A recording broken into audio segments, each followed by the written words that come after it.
Après être sortis de l'hôpital, les Cameron vont apercevoir la petite Victoria marchant dans la rue, accompagnée de sa tortionnaire de grande-tante. Et ils ne le savaient pas à l'époque, mais ça allait être la dernière fois qu'ils vont apercevoir la petite Victoria de son vivant. Hey guys, j'espère que vous allez bien. Moi, ça va. Pour ceux qui ne me connaissent pas encore, je m'appelle Charline et je vous souhaite officiellement la bienvenue sur ma chaîne YouTube. Guys, aujourd'hui, je vous retrouve pour la suite de la vidéo sur l'affaire Victoria Climbié. Je ne vais pas déborder dans l'introduction. Nous allons tout de suite entrer dans le vif du sujet.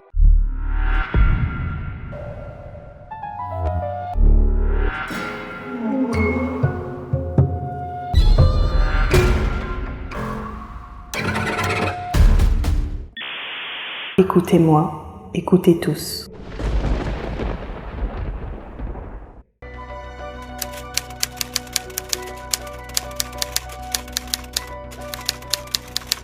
Le 24 juillet 1999, même pas 2 semaines après être sortie de l'hôpital, Marie-Thérèse va ramener Victoria au service des accidents et des urgences du même hôpital. La petite souffrait de graves brûlures à la tête, en plus de ses autres blessures. Les explications de Marie-Thérèse seraient que la petite se serait ébouillantée elle-même dans son bain. La petite aurait tenté de soulager les démangeaisons liées à la gale et que Victoria aurait elle-même maintenu sa tête dans le bain chaud. Explication vraiment fumeuse selon moi. Et malgré tout ce qu'elle endurait, ses blessures, la maltraitance, cette petite continuait de sourire. Elle souriait au personnel médical, aux médecins, à tout le monde, elle souriait. Pauvre enfant, vraiment. Donc, parmi les observations du personnel qui s'occupait d'elle à l'époque, il y avait une infirmière qui a témoigné qu'elle l'avait habillée grâce à des vêtements à l'hôpital dans des boîtes. Il y avait des boîtes à vêtements, sûrement des affaires oubliées ou des affaires pour ceux qui n'en ont pas. Et elle l'a habillée avec une robe et des petites bottes. Et la petite virevoltait dans tout le service. Elle sautillait, elle était joyeuse, elle chantait. Un vrai petit rayon de soleil et c'est d'ailleurs comme ça qu'elles l'ont appelée. Et bien qu'elle semblait vraiment apprécier son séjour là-bas parce qu'elle était prise en charge, tout le monde s'occupait d'elle, c'était une enfant et là elle se sentait vraiment en sécurité, elle se sentait enfant, protégée et non maltraitée. La petite Victoria changeait du tout au tout dès que Marie-Thérèse était dans les parages. Les infirmières l'ont noté, elles ont remarqué que parmi les rares fois où Marie-Thérèse daignait rendre visite à la pauvre petite Victoria, elles ont remarqué que la relation qu'il y avait entre Marie-Thérèse et Victoria était plus celle d'un maître et d'un serviteur que d'une mère et d'une fille. Elles ont décrit une fois où Marie-Thérèse était venue lui rendre visite, elle était en train de la gronder. Déjà, la petite Victoria, tellement elle a eu peur, elle s'est vite relevée de son lit, elle s'était mise au garde à vous et tellement elle a eu peur qu'elle s'était fait pipi dessus. Une autre infirmière a remarqué que parmi les traces de blessures qu'elle avait sur tout le corps, il y avait une marque de boucle de ceinture. Autre élément important, une consultante a estimé, donc ils l'ont noté, que la petite était maltraitée, qu'elle présentait des signes de négligence, de violence psychologique et physique. Malgré ces observations, je vous dis, vous allez être sur les nerfs en écoutant ce récit. Malgré ces observations, elle a quand même écrit dans son rapport que la petite était capable de se décharger, donc de rentrer chez elle avec ses tortionnaires. Entre-temps, alors que Victoria se trouvait toujours à l'hôpital, c'était bien avant qu'elle ne sorte, les services sociaux de Brent ont décidé de transférer la gestion de son cas, donc tout son dossier, aux services sociaux de la municipalité de Haringey. Donc non seulement les différents spécialistes qui l'ont vu ont noté ces signes de violence et de maltraitance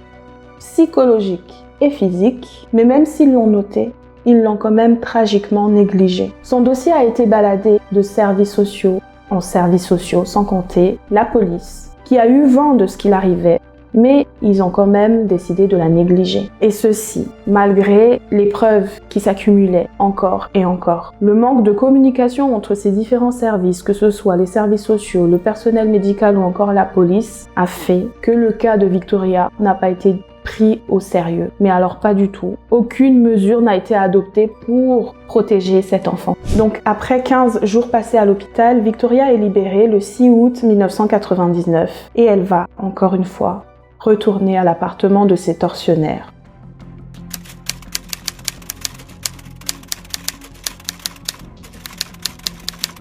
En sortant de l'hôpital, le cas Victoria était désormais sous la responsabilité des services sociaux de la municipalité d'Haringey. L'assistante sociale Lisa Arthur-Worrey et la policière Karen Jones ont été affectées à son cas. Le 4 août 1999, 2 jours avant que la petite ne sorte de l'hôpital, l'assistante sociale et la policière devaient normalement faire une visite du domicile où elle résidait. Mais hélas, la visite sera annulée lorsqu'elles ont entendu parler de la garde. Il faut savoir que Lisa Arthur-Worrey était en service que depuis 18 mois. Donc, c'était assez récent pour une assistante sociale. Normalement, la règle voudrait que, en tant que novice dans le métier, elle soit assistée par ses supérieurs. Mais la réalité était tout autre. Lorsque Lisa a été affectée au cas de Victoria, son travail consistait à vérifier si tout allait bien, à voir si tout se passait bien au domicile de Manning. Le 5 août 1999, un jour avant que la petite ne sorte de l'hôpital, Marie-Thérèse a rencontré Lisa Arthur-Worrey et Karen Jones au département des services sociaux d'Haringey. Et pendant son entretien avec elle, elle les a dit que la petite Victoria s'était ébouillantée elle-même avec de l'eau chaude dans le simple but de soulager cette démangeaison de gale. Gale imaginaire pour être précis. Gale que Marie-Thérèse avait inventé pour échapper à la justice. Elle a aussi rajouté que Victoria s'était auto-infligé ses autres blessures. Bien évidemment, l'assistante sociale et la policière l'ont cru sur parole, ce qui a permis à Victoria de rentrer le lendemain avec sa tortionnaire de grande-tante. Lors de sa première visite le 16 août à l'appartement de Manning, Lisa a trouvé que c'était un bien meilleur environnement que ceux des autres familles qu'elle avait eu à visiter, car au premier abord, l'appartement était bien soigné, bien rangé et surtout propre. Et elle était aussi convaincue que la relation entre Marie-Thérèse et la petite Victoria était bel et bien celle d'une mère et de sa fille. Pourtant, la réalité derrière ces visites était tout autre, était bien plus sombre, car cette tortionnaire la maltraitait de plus en plus chaque jour. Après cette première visite de Lisa, Marie-Thérèse a refait une autre demande de logement. Et 3 mois après, c'est-à-dire le 28 octobre 1999, Lisa est revenue à l'appartement de Manning pour lui annoncer la nouvelle, pour lui dire que sa demande de logement avait été rejetée. Et laissez-moi vous dire que cette nouvelle a mis Marie-Thérèse dans une colère noire. Victoria, tellement brisée, s'est mise à défendre son bourreau en disant « Pourquoi vous ne donnez pas une maison à ma maman? Vous ne respectez pas ma maman. » Et c'est là que Lisa lui a expliqué que pour cela, il faudrait qu'elle soit en danger dans sa maison actuelle. Puis elle est partie. 3 jours plus tard, elle a reçu l'appel téléphonique d'une Marie-Thérèse hystérique, prétendant que Victoria avait été abusée par Manning. Entendant ces allégations, Lisa lui a demandé de ramener au plus vite la petite à son bureau. Mais tellement idiote, elle a aussi ramené Manning avec elle. Sur place, elle a été interrogée par Lisa et un collègue qui lui ont expliqué les implications de ces allégations. Ils lui ont expliqué qu'il s'agissait des allégations très sérieuses et lourdes de conséquences, pouvant entraîner l'arrestation de Carl Manning et l'ouverture d'une très lourde enquête pour déterminer si la petite Victoria avait été effectivement abusée. Clairement, la cruauté de Marie-Thérèse n'avait du tout pas de limite ni de fin. Elle était prête à soumettre un enfant à une lourde enquête. Une enquête qui pouvait plus la traumatiser dans le simple but de mettre la main sur la clé d'un appartement. Laissez-moi rajouter que sa tactique est passée inaperçue aux yeux des services sociaux. Et j'ai envie de poser une question avant de continuer. Comment est-ce qu'on peut être autant aveugle? Anyway, lorsqu'elle a réalisé ce qu'allait impliquer ces allégations, elle s'est immédiatement rétractée.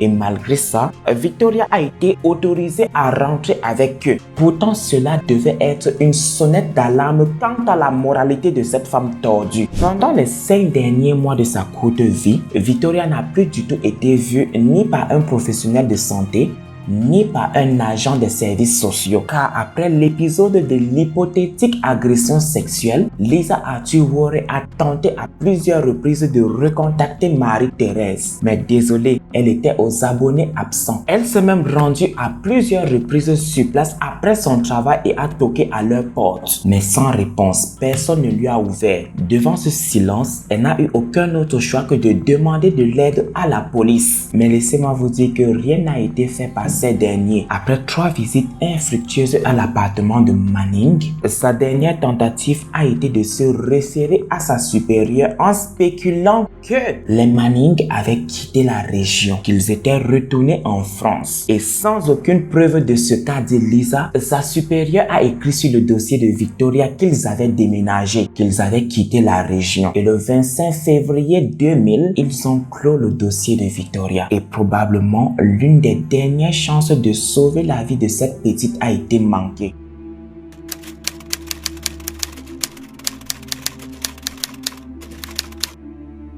Pendant les 5 derniers mois de sa courte vie avant que son dossier ne soit clôturé, les séries de tortures se sont corsées. Tellement les mauvais traitements que lui infligeaient ces tortionnaires ont empiré que la pauvre Victoria est devenue incontinente. Ce qui fait que le canapé sur lequel elle se couchait était tellement souillé que Manning et Marie-Thérèse ont été obligés de le jeter. À partir de là, elle n'avait plus d'endroit où dormir. Il faut savoir que cela a commencé en octobre 1999 en plein automne et que l'hiver approchait à grands pas. Ses bourreaux l'ont obligé à dormir dans la salle de bain qui n'était ni éclairée ni chauffée. Les mains et les pieds attachés dans un sac poubelle noir et allongés dans ses urines et ses excréments. Les traitements qu'il lui réservaient à fur et à mesure qu'elle s'affaiblissait étaient horribles. Il ne la nourrissait que très peu.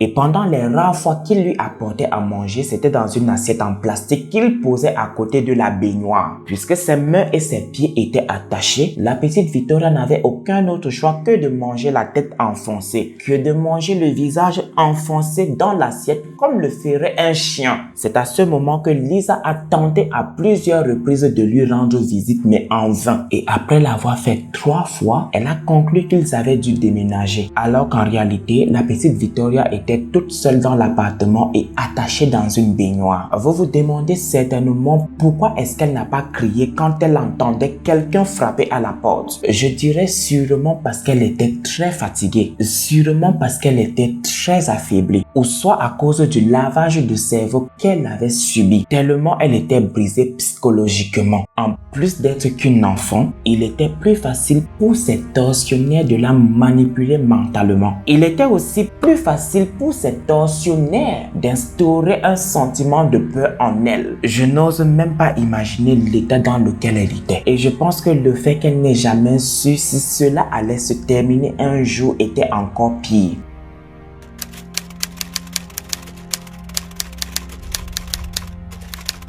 Pendant cette douloureuse période, les rares fois où la petite Victoria quittait l'appartement de Manning étaient quand Marie-Thérèse l'emmenait dans des églises locales. Et lorsqu'elle arrivait dans une église, elle s'arrangeait à ce que tout le monde puisse croire que la petite Victoria était possédée par des esprits maléfiques et que c'était ces esprits-là qui la poussaient à s'automutiler et à être incontinente. Alors, il fallait qu'elle soit exorcisée. Il faut savoir que l'exorcisme de la petite Victoria a commencé en août 1999 à l'église Mission Ensemble pour Christ et par le pasteur Pascal Orom, qui dira pendant l'enquête que lors de leur première rencontre, Marie-Thérèse lui a dit que la petite était incontinente, qu'elle se plaisait à mettre des excréments dans la nourriture et qu'elle se plaisait aussi à foutre le bordel dans la maison. Le plus atroce, que la petite se brûlait et s'automutilait. Des propos qui ont suffi au pasteur Orom de conclure aussi que la petite Victoria était possédée. Dans la semaine qui a précédé sa mort, Victoria a été consultée à 2 reprises par le pasteur Alvaro Lima de l'Église universelle du Royaume de Dieu, qui dira pendant l'enquête que lorsque vous voyez la petite Victoria,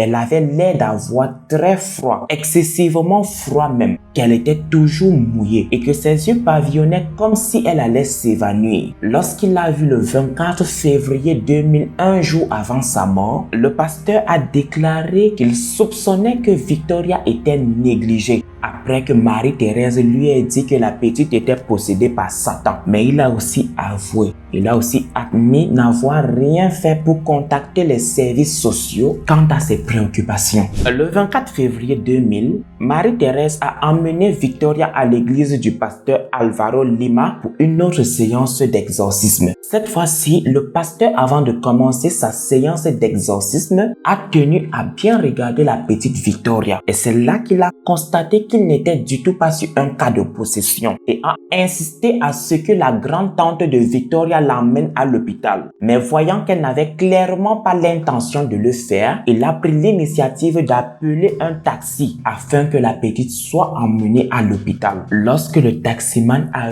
vu la petite Victoria, a vu l'état dans lequel la petite Victoria se trouvait, au lieu de les conduire directement dans un hôpital, à l'hôpital que le pasteur avait suggéré, il les a plutôt amenés à la station d'ambulance de Tottenham. Et là, Victoria a été directement transportée au service des accidents et des urgences de l'hôpital North Middlesex, où elle a été diagnostiquée souffrante d'hypothermie. Sa température corporelle avait tellement baissé que l'hôpital n'a pas trouvé de thermomètre capable de la lire. Elle a aussi été diagnostiquée souffrante de défaillance d'organes multiples. Et pour finir, elle a été diagnostiquée souffrante de malnutrition. Et cela ne m'étonne guère. Lorsqu'il est devenu évident que le North Middlesex ne pouvait plus rien du tout pour elle, elle a été transférée aux soins intensifs de l'hôpital Sainte Mary où elle est décédée le lendemain à 15h15. Le pathologiste qui a examiné Victoria a noté un total de 128 blessures et des cicatrices distinctes sur tout son corps et l'a décrit comme le pire cas de maltraitance d'enfance qu'il n'ait jamais vu. Victoria a été brûlée avec des cigarettes, frappée avec des chaînes de vélo, frappée avec un marteau, ligotée pendant plus de 24 heures. Et pour finir, elle a aussi été frappée avec des fils. Et quand je dis fils, c'est toutes sortes de fils. À l'annonce du décès de Victoria, Marie-Thérèse a été immédiatement arrêtée à l'hôpital. La police a directement ouvert une enquête car désormais, elle parle de meurtre. Lors de son interrogatoire, il apparaissait clairement que Marie-Thérèse ne voulait pas coopérer. Elle voulait même faire obstruction à l'enquête. Elle n'était pas du tout claire dans ses réponses, elle n'était pas du tout franche et elle niait toutes les allégations portées à son encontre. Manning, quant à lui, a été arrêté le jour suivant dans son appartement et lors de son interrogatoire, la police a été très surprise par son honnêteté, contrairement à Marie-Thérèse Kouao. Manning a avoué comment Victoria avait été violentée, frappée à l'aide d'une chaîne de vélo, lui causant des blessures au corps et à la tête. Et en répondant à l'une des questions des enquêteurs, Manning va décrire le problème, entre guillemets, le problème qu'il avait avec Victoria. Selon lui, vous aurez beau la frapper, encore et encore, elle ne réagissait pas, elle ne pleurait pas, aucun sang ne sortait de sa bouche, et ça écœurait Manning. Mon Dieu.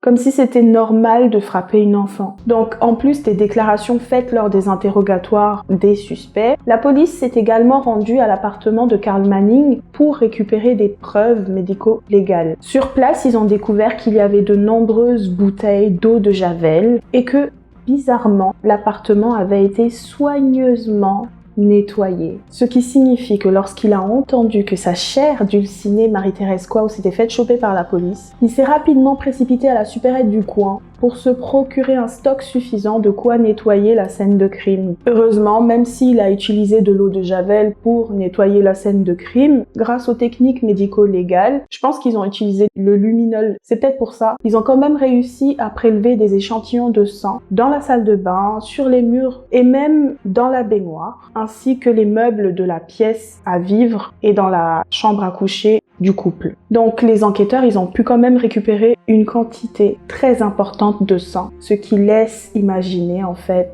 l'horreur de ce qui s'était passé dans cet appartement. Ils ont également trouvé dans l'appartement, plus précisément dans la poubelle, des rubans adhésifs qui ont servi sûrement à ligoter la petite dans la baignoire. Mais, élément troublant, lors de leur fouille, les enquêteurs ont découvert le passeport d'Anna Kwao et ils ont été choqués. Car la photo de la fille qui était sur le passeport, donc le faux passeport, souvenez-vous, n'était pas celle de l'enfant qui se trouvait actuellement dans la morgue de l'hôpital. C'est de là qu'ils ont pris l'initiative d'enquêter pour savoir qui était l'enfant qui se trouvait actuellement dans une morgue.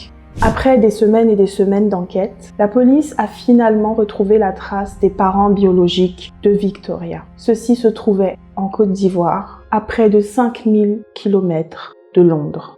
Après de multiples vérifications, ils ont pu confirmer que cet enfant qui était couché dans la morgue était en réalité Victoria Klimbié. La police a alors dû faire aux parents de Victoria Klimbié le pire voyage de leur vie au Royaume-Uni pour l'identifier. Après l'identification positive, la police était convaincue, mais aussi grâce à l'accumulation de preuves qu'ils avaient contre Marie-Thérèse et Karl Manning, qu'ils avaient un dossier solide pour mener cela devant le tribunal. Le 20 novembre 2000, le procès de la mort de la petite Victoria Klimbié s'ouvre devant le palais de justice de Old Bailey à Londres. Ce procès va durer un peu plus de 2 mois, jusqu'au 12 janvier 2001. Cette affaire n'a pas du tout été simple, vu l'horreur et la gravité des actes commis. Marie-Thérèse Kwao et Karl Manning sont accusés de cruauté envers les enfants et de meurtre. Au cours du procès, Karl Manning va nier le meurtre. Il va plutôt plaider pour cruauté envers les enfants suivi d'homicide involontaire. Il a très vite réalisé qu'il allait devoir assumer ses responsabilités dans cette affaire. Comme dirait l'adage, faute avouée, à moitié pardonnée. Karl Manning a eu comme stratégie d'avouer à moitié sa cruauté dans cette affaire. Il l'a fait sûrement pour obtenir plus de clémence. Et il a notamment dit que bien qu'il ait blessé Victoria, au moment où il l'avait blessée, il n'avait pas pour intention de lui causer des lésions corporelles graves et qu'il n'avait sûrement pas l'intention de la tuer. Lorsqu'il a donné sa version sur ce qu'il a fait subir à cette pauvre enfant, il a évoqué un passage à glacer le sang. Ce passage, je vous l'ai déjà évoqué au cours de l'enquête parce qu'il a dit qu'il aurait beau la battre encore et encore, elle ne réagissait pas, elle ne criait pas, elle ne pleurait pas. Sauf que là, il n'a pas dit que ça l'écœurait. Il a déclaré qu'il avait frappé Victoria à cause de son incontinence. Tout d'abord en commençant par des gifles, jusqu'à ce qu'il utilise son poing à la fin du mois de juillet. Marie-Thérèse, quant à elle, et vous l'aurez deviné, elle va nier toutes les accusations portées à son encontre. Pour elle, l'état de Victoria était lié au fait qu'elle était possédée par des esprits démoniaques. Et ça va être sa défense tout au long du procès. Que Victoria était possédée par des esprits maléfiques et que ce serait à cause de cette possession qu'elle était incontinente et qu'elle s'infligeait elle-même des blessures sur tout son corps. Si Karl Manning semblait avoir une certaine honte vis-à-vis de ce qu'il avait fait, Marie-Thérèse, quant à elle, n'avait aucun remords. Elle n'avait pas une once de remords en elle. Pire encore, son attitude tout au long du procès a choqué toute l'audience. Elle riait avec dédain et gloussait d'un air menaçant. L'avocate de l'accusation, Sally Howes, a même déclaré que son comportement lui avait fait dresser les cheveux sur la nuque et que pour elle, c'était la première fois de sa vie qu'elle se retrouvait en présence du mal personnifié. Parmi les actes de torture et d'agression que cette pauvre enfant de 8 ans a subi, il est ressorti au cours du procès que Marie-Thérèse a utilisé un marteau pour frapper les orteils de cette pauvre enfant. Qu'ils l'ont affamée, brûlée avec des cigarettes, frappée à l'aide de chaînes de vélo, brutalisée à l'aide d'une ceinture, une boucle de ceinture. Elle avait que 8 ans. Mais ni Karl Manning, ni Marie-Thérèse Kwao n'ont donné d'explications suffisantes sur pourquoi est-ce qu'ils ont fait ça à Victoria Klimbié. Une des suggestions serait que Marie-Thérèse pensait que grâce à Victoria, elle allait pouvoir toucher encore plus de prestations sociales. Mais voyant que son escroquerie n'a tout simplement pas fonctionné, elle a décidé de déchaîner toute sa frustration sur cette pauvre enfant. Ils l'ont tellement brisée, psychologiquement et physiquement, qu'elle a commencé à être incontinente, paralysée par la peur. C'est une réaction tout à fait normale lorsqu'on subit, en tout cas selon moi, c'est une réaction qui pourrait être tout à fait normale lorsqu'on subit autant de violence. Tellement on a peur que Voilà, on n'arrive plus à se retenir. Elle a encaissé coup sur coup. Elle a rien dit. Elle continuait à sourire face à toutes les personnes qui l'ont vue. Jusqu'à ce qu'un jour, elle a encaissé le coup de trop et son corps a lâché.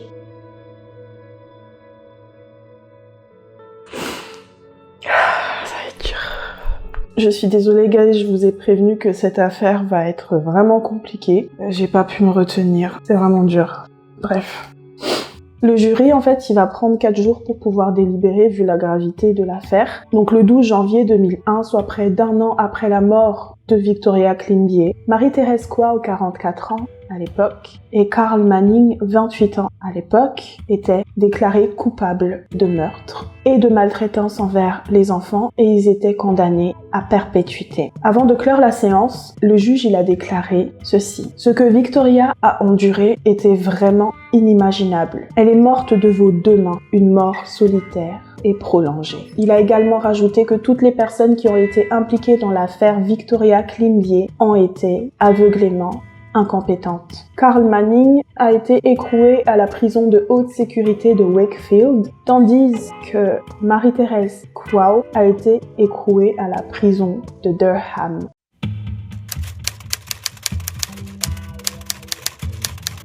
Même si les meurtriers de Victoria Climbié ont été condamnés à perpétuité, cette tragédie a choqué la nation britannique tout entière. Le cas Climbié est l'un des pires cas de maltraitance infantile que le pays ait connu. D'innombrables questions demeurent sans réponse, parmi lesquelles comment est-ce que les différents acteurs impliqués dans cette affaire ont pu laisser ce drame se produire. C'est pourquoi le gouvernement britannique a ordonné la mise en place d'une enquête sur la mort de Victoria Climbié. Près de 2 mois après la condamnation des assassins, soit le 20 avril 2000, le gouvernement a nommé Lord Laming pour pouvoir mener une enquête statutaire sur la mort de Victoria Climbié. Il s'agit en fait de l'ancien inspecteur en chef de l'inspection des services sociaux. Cette enquête concernant la participation des services sociaux, du service national de santé ainsi que de la police est la première enquête tripartite que le pays a menée sur son territoire. Il s'agit de l'enquête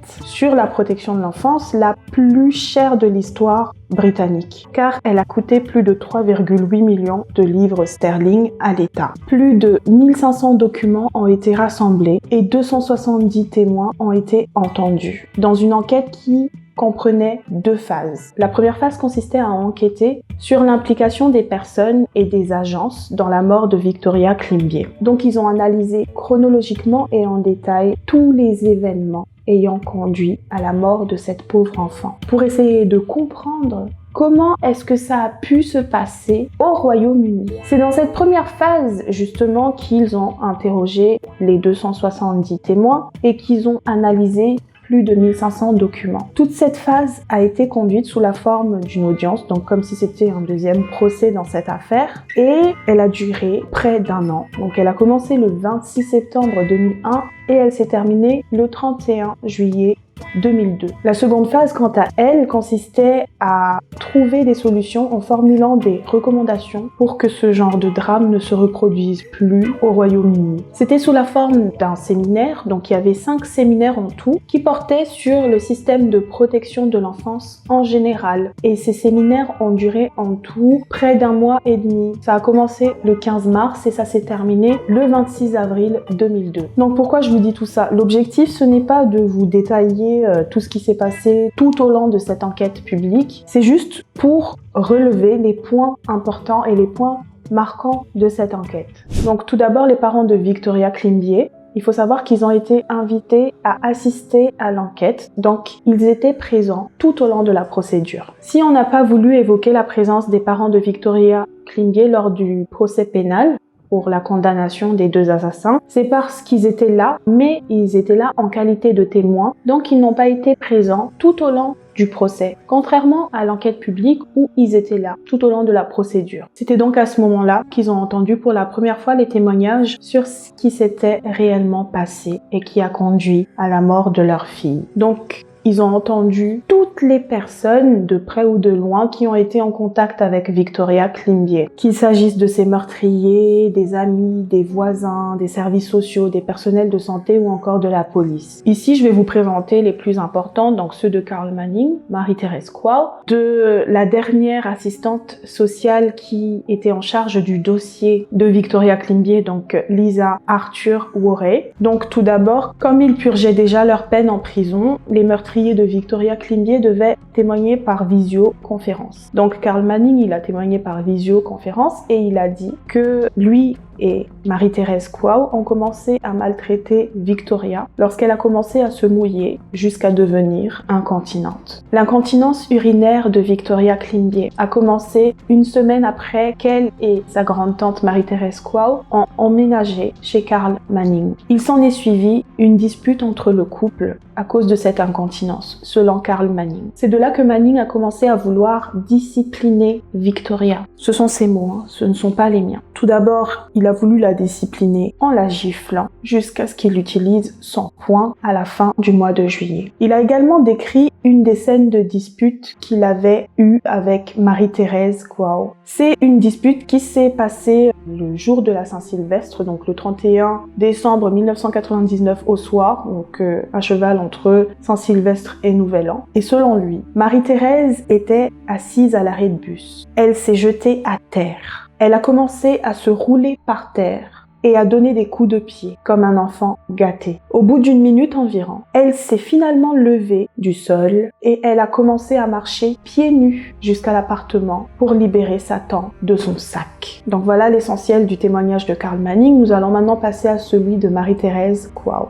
Marie-Thérèse Quao, elle va rester fidèle à elle-même. On ne change pas une équipe qui gagne, comme on dit. Elle ne voulait pas coopérer et ne voulait pas témoigner. Devant son refus, il a fallu la faire sortir de prison pour qu'elle vienne comparaître en présentiel à l'enquête. Déjà, en entrant dans la salle, Marie-Thérèse Quao était vraiment hystérique. Sachez que c'est la première fois au cours d'une enquête publique qu'on doit faire sortir une personne qui est en train de purger ses peines de prison pour qu'elle vienne témoigner en présentiel. Déjà, lorsqu'elle entre dans la salle, Marie-Thérèse était déjà hystérique. Elle criait à tue-tête et refusait de s'asseoir. Lorsqu'elle a daigné enfin s'asseoir, son attitude rappelait celui d'un enfant à qui on a refusé un bonbon et qui piquait sa crise. Et sans surprise, elle ne va pas cesser de clamer son innocence, encore une fois. Sacrée Marie-Thérèse Quao. Elle n'arrêtait pas de hurler « J'aimais cette petite fille, c'était ma petite fille dans mon cœur ». Elle s'en est prise ensuite à l'audience en disant qu'elle n'a jamais fait de mal à l'enfant et qu'on la faisait ressembler à un monstre, tout simplement. Donc oui, Marie-Thérèse a fait sa Marie-Thérèse, quoi. Elle faisait vraiment la difficile. Elle ne voulait pas répondre aux questions qu'on lui posait directement, en tout cas que les présidents de l'audience lui posaient. Tout ce qu'elle a su dire, en piquant sa crise ou son caca nerveux, comme j'aime à le dire, c'est que Victoria avait déjà des marques avant de venir en France, donc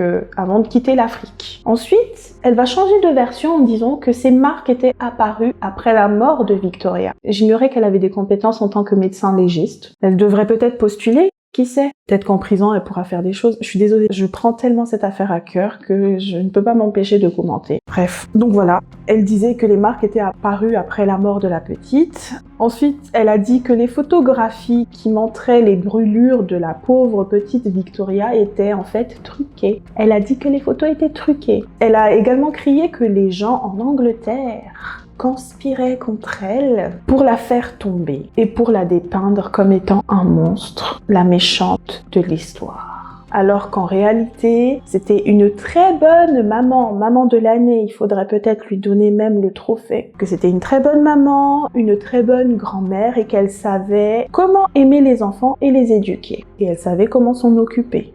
Voyons. Donc, vous savez, Marie-Thérèse n'avait aucune once de remords. Elle n'était pas prête à s'excuser, tout simplement parce que pour elle, elle n'avait rien à se reprocher. Bien au contraire, le plus choquant reste à venir. Car durant son enquête, elle s'est retournée vers les parents de Victoria pour s'adresser directement à eux. Et lorsqu'elle s'est retournée, elle a vociféré des paroles blessantes à leur encontre, en disant qu'ils n'étaient pas légalement mariés, encore moins à l'église. Je vois pas le rapport dans l'enquête, mais bon. C'est Marie-Thérèse. À quoi s'attendre de plus? Voilà, elle a dit ça et ces paroles ne sont pas tombées dans l'oreille d'un sourd parce que les parents de Victoria se sont vraiment sentis blessés. Et c'est ce que Marie-Thérèse voulait. Elle voulait les blesser. À la fin de l'enquête de Marie-Thérèse, les parents de Victoria Klimbié ont voulu donner leur ressenti par rapport à ce qui venait de se passer. Madame Berthe Eoura Klimbié a déclaré qu'en plus du fait qu'il était vraiment difficile pour elle de se retrouver dans la même salle que la meurtrière de sa fille, elle lui en voulait aussi pour les mensonges parce que c'était faux tout ce qu'elle racontait. Et elle a dit ceci: « Je ne crois pas qu'elle ait aimé ma fille ou nous.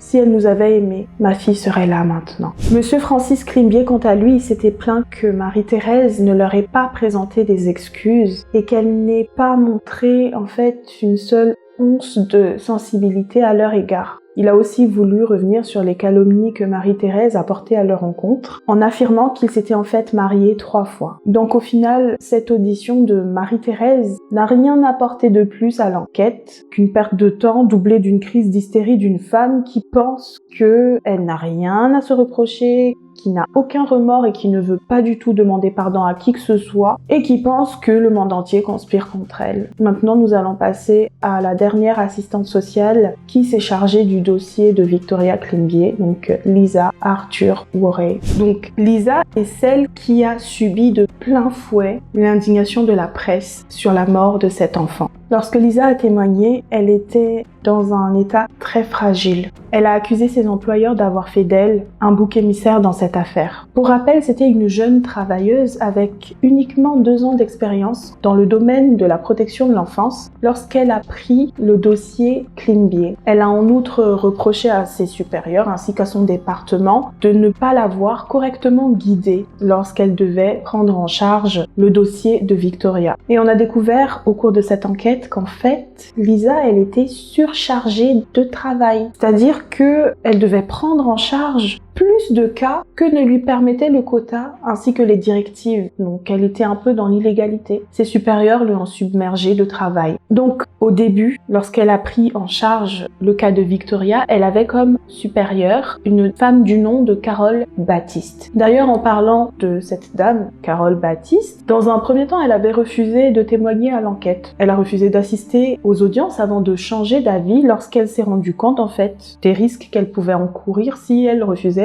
de participer. Mais même lorsque Carole Baptiste, elle a participé à l'enquête, elle ne faisait que donner des réponses très vagues avant de déclarer à l'audience qu'en fait, au moment des faits, elle souffrait de problèmes psychiatriques. Donc, concernant sa première supérieure, Carole Baptiste, Lisa Arthur Worrey, elle va déclarer que lors de leur réunion de travail, en tout cas assez souvent, Carole Baptiste, elle passait son temps à parler de ses expériences en tant que femme noire et de sa relation avec Dieu, au lieu de gérer les dossiers en rapport avec leur travail de protection de l'enfance. Elle a aussi rajouté que sa supérieure Carole Baptiste était souvent absente et c'est à cause de ça qu'elle a été licenciée car elle a été jugée inapte à occuper son poste. Elle a donc été remplacée par Angela Mears. Par rapport à Angela Mears, Lisa, elle va déclarer qu'elle ne respectait pas du tout les normes en matière de protection de l'enfance car elle a retiré un document important du dossier de Victoria le 28 février 2000. Donc 3 jours après l'annonce de la mort de Victoria Klimbié, Angela Mears a retiré le document dans lequel figurait la recommandation de clore le dossier de Victoria lorsqu'elle a entendu que cette pauvre enfant a perdu la vie. Bien sûr, Angela Mears, elle a tout simplement nié les allégations de Lisa en prétextant qu'elle n'avait pas du tout eu connaissance du dossier de Victoria Klimbié dans son entièreté.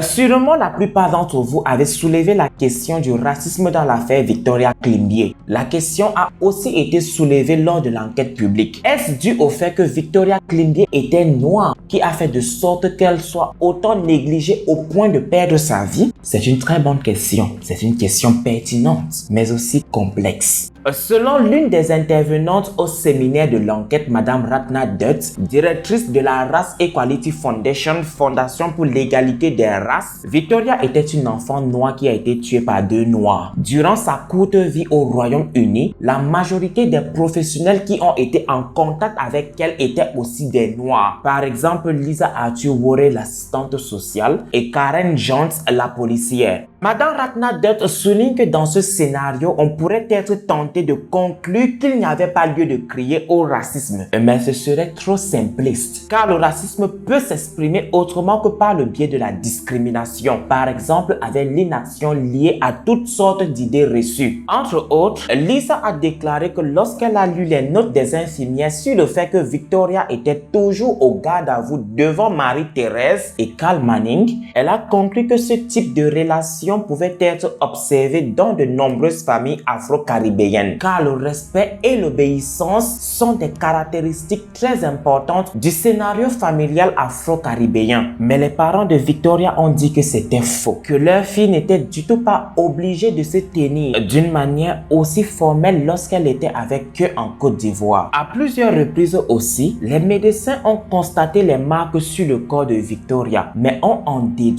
envisagé que les enfants qui ont grandi en Afrique ont beaucoup plus de marques sur eux que les enfants qui ont été élevés en Europe. Préjugés et préjugés. Franchement, j'ai envie de parler, mais en même temps, j'ai envie de rester professionnel. C'est quoi ces réflexions à deux balles? Genre, chez nous en Afrique, on ramasse les cicatrices comme on ramasse quoi en fait? Ce qui dit, le cas de Victoria a été négligé à ce niveau-là, car ces suppositions, ces préjugés-là ont empêché à ce que les marques, les cicatrices et les blessures qu'elle avait sur elle soient correctement examinées. En tout cas, il y a eu tellement de dérapages qu'il est difficile de déterminer lesquels ont pu être influencés par une forme de préjugé ou de discrimination raciale et lesquels sont tout simplement dus à l'incompétence ou à un manque d'attention de la part des professionnels. Mais c'est sûr qu'à un moment donné, les professionnels qui ont été en contact avec la petite Victoria n'ont pas correctement fait leur travail et ont négligé les besoins fondamentaux de cette petite à cause des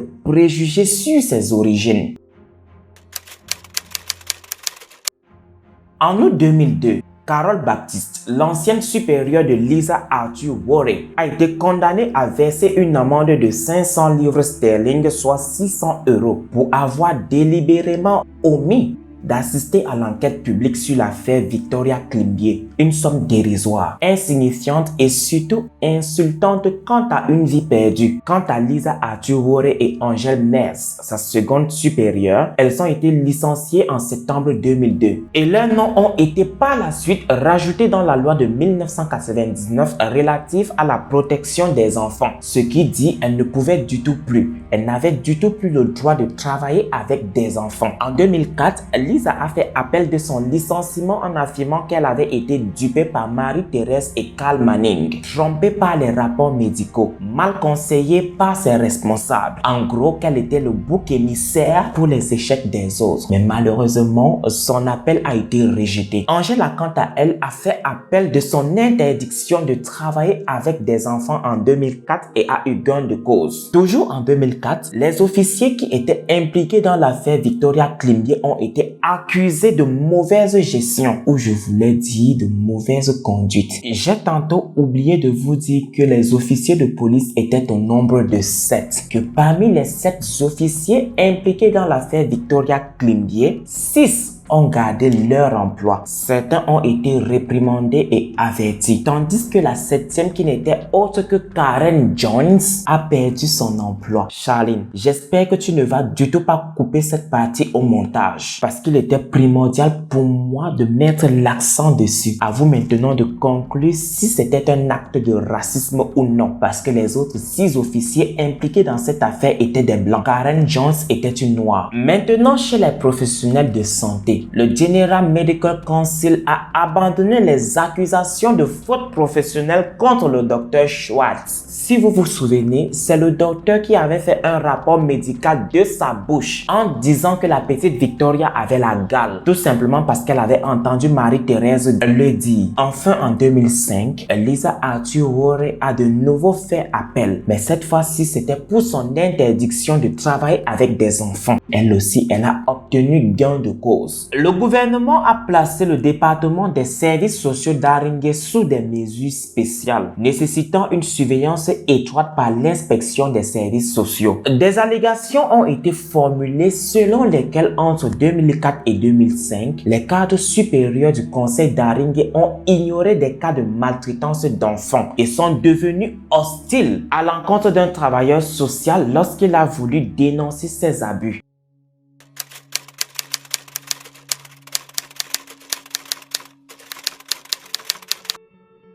À l'issue de cette enquête, ils ont produit un célèbre rapport dans le domaine de la protection de l'enfance au Royaume-Uni, le rapport Laming, publié le 28 janvier 2003. Le lien de ce rapport se trouve en barre de description pour ceux que cela va intéresser. Le jour de la publication de ce rapport, la mère de Victoria Klimbié a chanté la chanson préférée de sa fille en guise d'hommage. Ce rapport est un compte rendu de 400 pages sur toute l'enquête menée sur la mort de la petite Victoria Klimbié. Ce rapport a également exposer l'incompétence et le manque de coordination entre les services sociaux, la police et les professionnels de santé. Et cette négligence a conduit à la mort de la petite. Ce rapport a également conclu qu'il y a eu 12 occasions au cours de la courte vie de la petite Victoria au Royaume-Uni où les agences ont eu la chance d'intervenir et de la sauver. Mais surprise, elles ont toutes manqué. Il a soulevé que la loi de 1989 sur les enfants ou le Children Act de 1989 était certes fondamentalement solide, mais qu'il y avait des lacunes dans son application. C'est pourquoi, grâce à ce rapport, les parlementaires ont mis sur pied une nouvelle loi, le Children Act 2004. Cette loi a apporté plusieurs changements dans le domaine de la protection de l'enfance au Royaume-Uni. Par exemple, cette loi impose aux différents acteurs qui travaillent dans la protection de l'enfance de coopérer étroitement pour le bien-être et la protection de l'enfant. La mort de Victoria a aussi entraîné la création de Every Child Matter. Par contre, là, je ne sais pas si j'ai bien prononcé le mot Every Child Matter, qui veut dire la vie de tous les enfants compte. Une initiative du gouvernement britannique pour renforcer la protection de tous les enfants, peu importe leur origine. Les parents de Victoria ont cofondé la Victoria Klimbié Foundation UK avec Mordium qui est toujours l'actuel directeur de la fondation. C'est une organisation caritative qui cherche à améliorer les politiques en matière de protection de l'enfance. La fondation plaide pour les droits de chaque enfant d'être protégé contre les abus. Elle lutte également contre les crimes commis à l'encontre des enfants par les familles, les communautés ou encore à cause de l'inaction des agences statutaires et gouvernementales. En septembre 2003, la Victoria Klimbié Charitable Trust a aussi été fondée à la mémoire de Victoria. À travers cette collecte de fonds, les parents de Victoria ont construit une école à Abobo, la banlieue où ils habitaient quand ils étaient en Côte d'Ivoire. Leur vision au travers de cette école est qu'ils ne veulent pas que les parents ivoiriens aient le sentiment qu'ils l'ont fait, que leurs enfants doivent toujours aller en Europe pour être bien éduqués. Les anciens du quartier ont fait donc gratuitement du terrain et plusieurs bienfaiteurs ont fait des dons. Le centre d'éducation Victoria Adjo Klimbié a ouvert officiellement ses portes le 6 octobre 2009 et pouvait accueillir jusqu'à 360 enfants.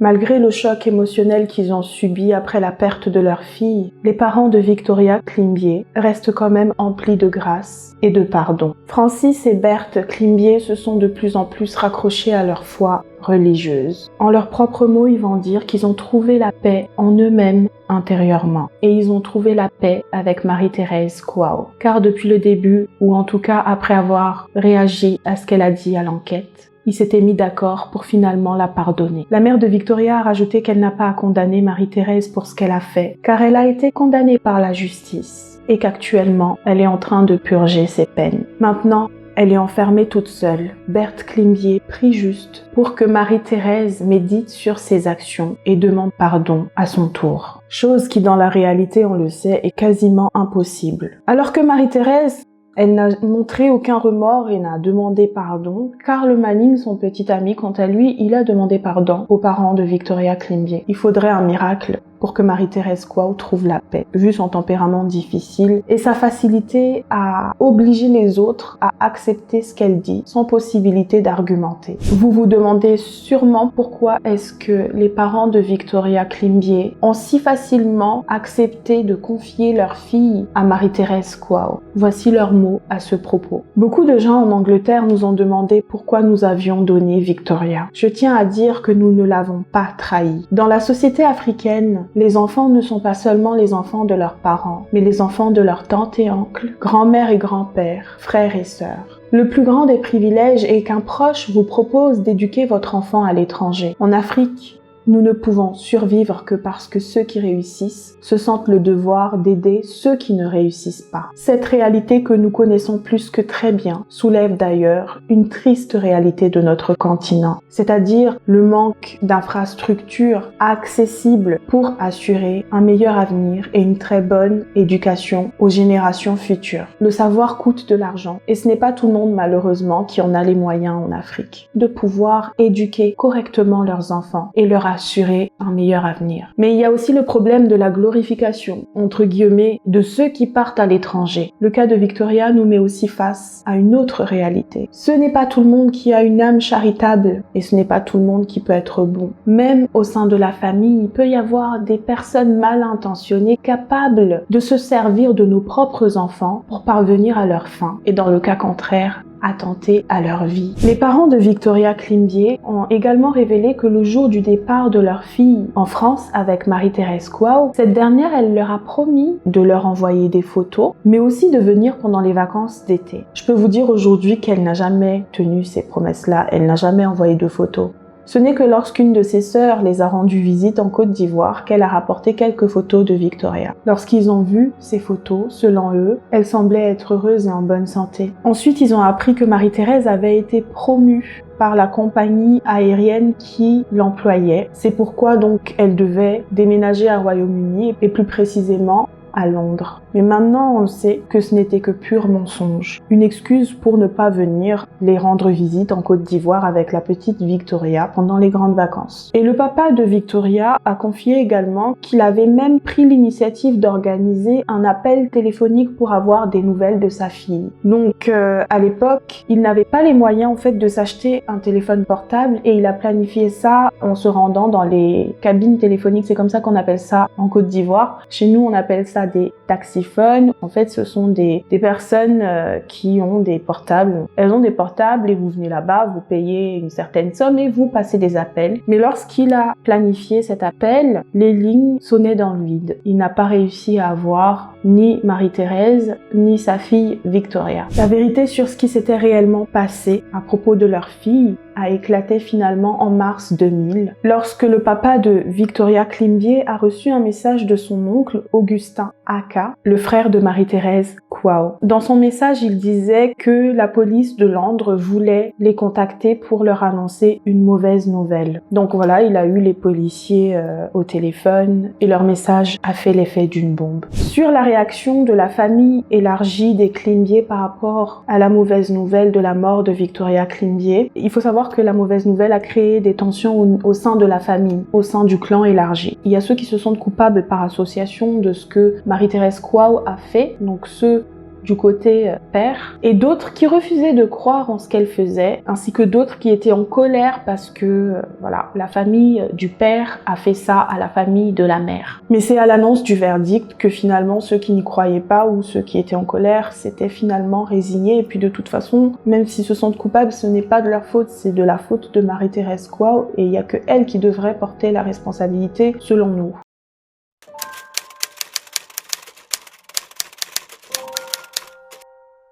C'est en Côte d'Ivoire que les parents de Victoria Klimbié ont décidé de ramener sa dépouille pour y être enterrée. Ses parents l'ont malheureusement par la suite suivi. Son père en 2010 et sa mère en 2013. Que leurs âmes reposent en paix et que la mémoire de Victoria Adjo Klimbié continue de vivre en chacun de nous. Le sort de Victoria a bouleversé toute une nation et a permis de faire bouger les choses Bien sûr, ce genre de drame, ce genre d'événement ne pourra pas être évité à 100%. En témoignent les nombreux cas qui sont survenus après que l'affaire Climbié ait éclaté au grand jour. D'ailleurs, nous avons eu à traiter l'affaire Christy Bamu sur la chaîne d'Ibrahim Larson, que je vous mets en barre d'infos, vous en faites pas si vous voulez aller voir. C'est un adolescent de 15 ans qui a été torturé à mort parce que ses tortionnaires pensaient qu'il était possédé. Voilà quoi, qu'il pratiquait le kindoki, donc la sorcellerie en langue lingala. Et à cause de ça, ils l'ont maltraité jusqu'à ce qu'il y trouve la mort. Ils ont tenté de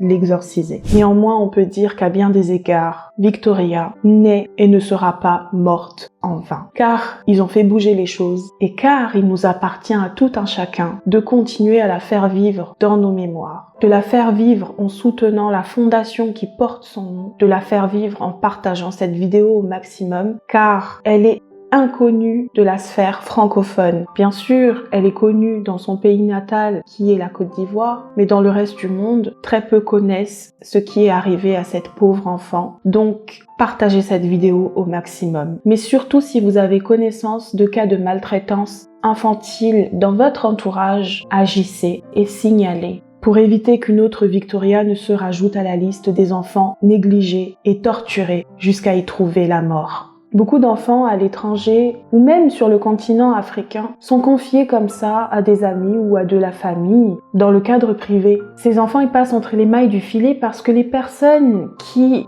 les prennent en charge ne sont pas obligés de se déclarer comme étant des parents d'accueil. Donc, cela rend impossible la protection et la prise en charge de ces enfants-là. Donc, partagez au maximum. Faites du bruit car qui sait, peut-être ça va faire bouger les choses. Et qui sait, peut-être des langues vont se délier. Eh bien, mes futurs Béchas, j'espère que j'ai réussi à vous draguer. J'espère que j'ai réussi à vous séduire. Si c'est le cas, n'hésitez surtout pas à venir massivement sur ma chaîne YouTube à moi, Ibrahim Larson, alias Papa Congosa. Et si c'est, on se reprend à très bientôt. May God bless you. Kiss! Donc voilà guys, c'est la fin de cette vidéo. Elle a été très longue à tourner, très dure. Émotionnellement parlant, j'ai craqué. Je suis désolée, j'ai pas pu me retenir. Cette histoire nous a vraiment marqué. Notamment Ibrahim, il a vécu exactement la même chose. Malheureusement, Victoria n'a pas eu sa chance parce que lui, il a survécu. Mais en tout cas, je vais pas dire, j'espère que ça vous a plu parce que c'est une histoire vraiment triste. Si vous voulez soutenir la chaîne dans les référencements et tout, vous savez ce qu'il vous reste à faire. Vous commentez, vous likez, vous partagez la vidéo au maximum, faites du bruit avec. Car, encore une fois, le cas de Victoria est inconnu du monde francophone, du YouTube francophone. Et c'est triste de se dire qu'il a fallu qu'elle meure pour que le système de protection de l'enfance au Royaume-Uni change en fait. C'est triste de savoir qu'il y a eu 12 chances manquées pour la sauver. Cette vidéo a été trop longue. Encore une fois, merci d'être de plus en plus nombreux sur la chaîne et si vous voulez rejoindre la chaîne, si le concept vous plaît, abonnez-vous, activez la petite cloche pour ne rien rater des prochaines vidéos. Merci à mon doudou Ibrahim Larson pour cette collaboration. Et donc voilà you guys, je vous fais plein de bisous. Ciao ciao.